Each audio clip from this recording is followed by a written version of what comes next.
Hi everyone, so today I want to show you this tall faceted ornament gift box that I saw. Now I saw this on YouTube. I saw the paperpixie.com. I saw her do it. I saw it on her YouTube channel and I just really liked it. So this is what we're going to do today. So I'm actually using the Little Red Robin and Friends paper pack from DRK Crafts. This was a bit of Do Craft ribbon, Paper Mania ribbon that I've had for a while. It's like a velvety, really nice. And then the little greeting on the top is also from Little Red Robin and Friends. It's from the 8x8 decoupage pad. I'll try and link everything in the description below. But it's quite a nice sized ornament. It actually measures approximately, it's about 4 3/4 inches tall and approximately 3 1/4 wide. So it's a decent size. As you can see, it fits in my hand nicely. Look great hanging from your tree. There's lots of things you can do. You can cut out little windows if you wanted to, and it's great for, you know, when you've got little scraps of pattern paper, it's great for that. It's not that difficult. The triangles, I normally try and avoid triangles, but these are not too bad to do, so do not be worried about that. It looks a lot more complicated than it actually is. And you can fit, you know, a few bits and bobs in there. It's a reasonable size. It might be quite good as well for bath bombs. You might be able to fit, I'm not sure how big bath bombs are, but it looks about maybe the size of a bath bomb.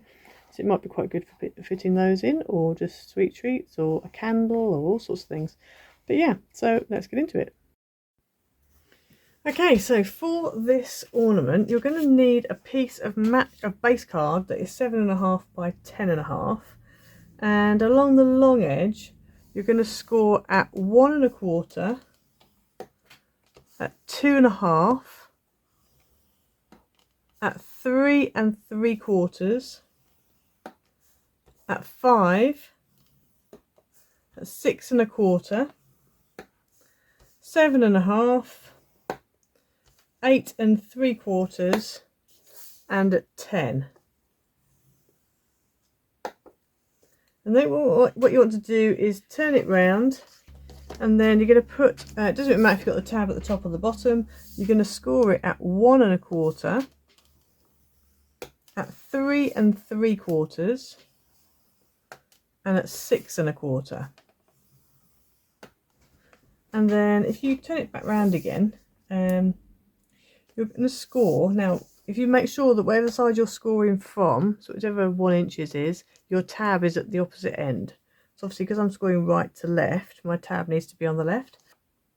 We're going to score at 1 7/8, and we're just going to score down just through that first box. So you're going to stop when you get to the line going the other way. We're going to do the same at 4 3/8. So you're going to score down till you hit that first score line going the other way. 6 7/8, again, just stop when you get to that other score line, and 9 3/8, and again stop when you get to the score line. And then I'm just going to flip it over, otherwise I'm going to end up with the wrong thing on this side, and we're going to repeat those measurements again. So now what we're going to go ahead is we need to get a cork board or some kind of softish kind of a surface. This has just got enough give to it. And what you're going to do is you're going to score from the bottom of that line. So that line you've just done, all the lines you've just done, you're going to score from the bottom of that to the bottom of this corner, and from here to this corner here.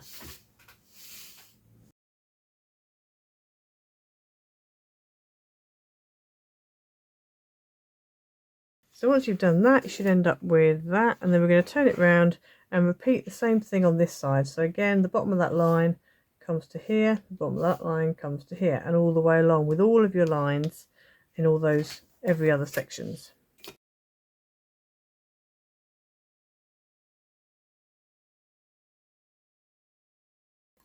So now I'm going to go ahead and fold all of the top to bottom lines. They're all going to be mounting folds. In fact, you want to kind of fold everything every single way, to be honest with you.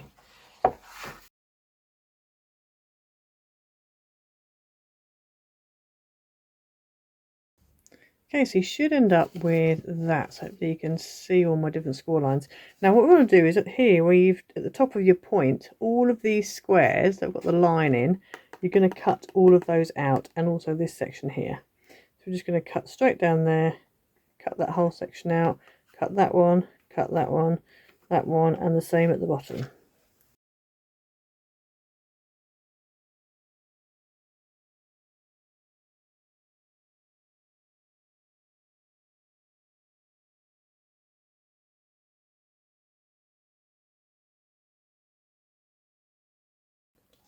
Okay, so the other thing you want to do is you're going to, if you take one of your squares that you just cut off, and just with the ruler, just draw a line from diagonal corner to diagonal corner. Doesn't even have to be all the way. You just want to find the middle of that square.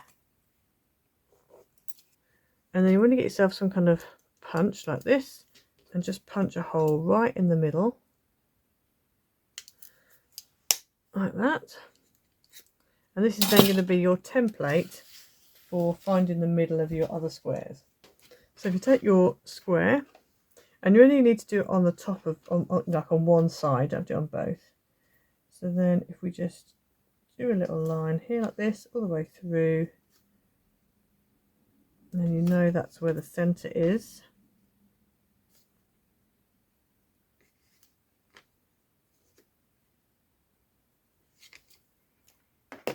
And then you can take your punch and just go ahead and punch a hole on each of these. If you want to, you can do kind of one, because you kind of know where it's going to be, and then just take it and put it over the next one, like that, and then punch a hole, just so you know, because all these need to line up. So if you want to really make sure you definitely line them up, then this would be the best way of doing it. So there's two. And then we can do that one over here.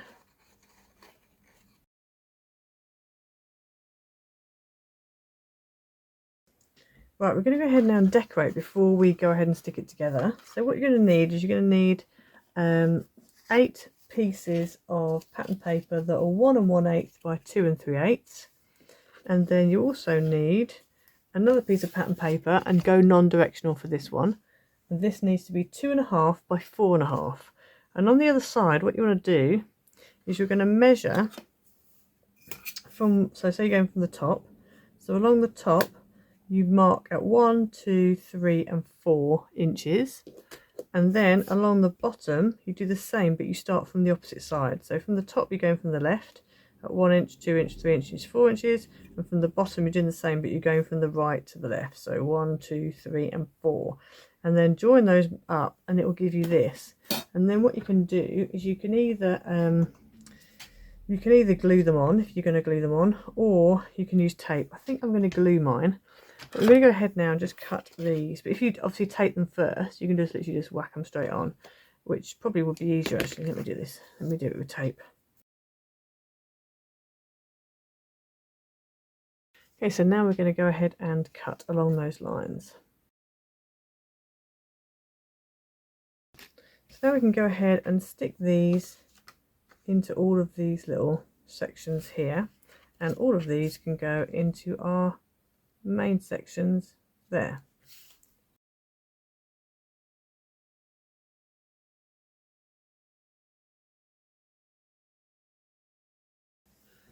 Okay, so once you've done that, what we need to do is you need to put some red tape on the end here. And then we're going to need to cut a bit off this. Okay, so we're going to pull it in to the panels, take the backing tape off, fold over these 2 panels, and you're going to stick the whole thing together like that. And then what we want to do is we want to put some red tape on the inside of these flaps. Now, you don't just put it on all of them. This is going to be the bottom, this is going to be the top. So I've just done it on the underside of 3 of those flaps. So then we're going to bring the one that doesn't have any tape on it, bring that in, and this one opposite it is going to stick over like that. So this is sort of easier with wet glue. The only problem is you have to kind of hold it in place if you use wet glue. So this is why I'm using red tape, just makes it a bit easier. So I'm going to bring that over like that, and then that is going to stick directly over the top of that one there like that. Okay, and then obviously because we've done these as valleys, this can squidge in like that, and then that's going to stick on the bottom there.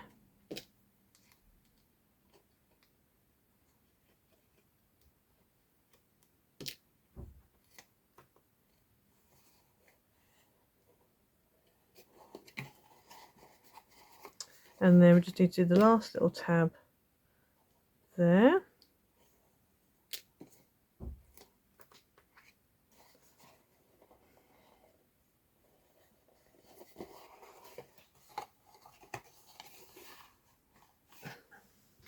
So then that gives you this, and then we just need to take your ribbon. So I've cut about a 12-inch length of ribbon, and I'm just going to do this like this and make a little knot in the bottom. Like that, and then I'm going to go ahead and start at the bottom of one of the pieces and just thread this through the hole. And then I'm going to again do opposite, so I'm going to go with this one, and I'm going to do the one that's opposite the one I've just done. I have made these holes a tiny bit bigger, so they're just a bit easier to do. So that's like that. Then we're going to go one to one side here, fold those in like that, and obviously if you're going to put your treats in, do that before you start doing all this bit. And then we're going to do the last one. If you want to, you can also put in just some glue on here as well as you go, just to keep it all together. So you end up with that, and this is why all your circles need to line up, because then there's your little box. And then I've just got a little gift tag. And I was going to put it on like that, but I think what I might do is just stick it on an angle, or I could stick it on the front here maybe. But yeah, anyway, they can go somewhere. But there's your little ornaments. As you can see, it's not too bad to do. It's not the easiest of ornaments, but it's not as hard as it looks. It actually looks way harder than it actually is, but it's very sweet when you put it all together. If you wanted to be really adventurous, you could even make some acetate. Maybe cut some acetate windows out so you can see inside. But yeah, so that is the make for today. So please like, subscribe, hit the notification bell so you never miss a video, leave a comment down below, and I'll see you next time. Bye!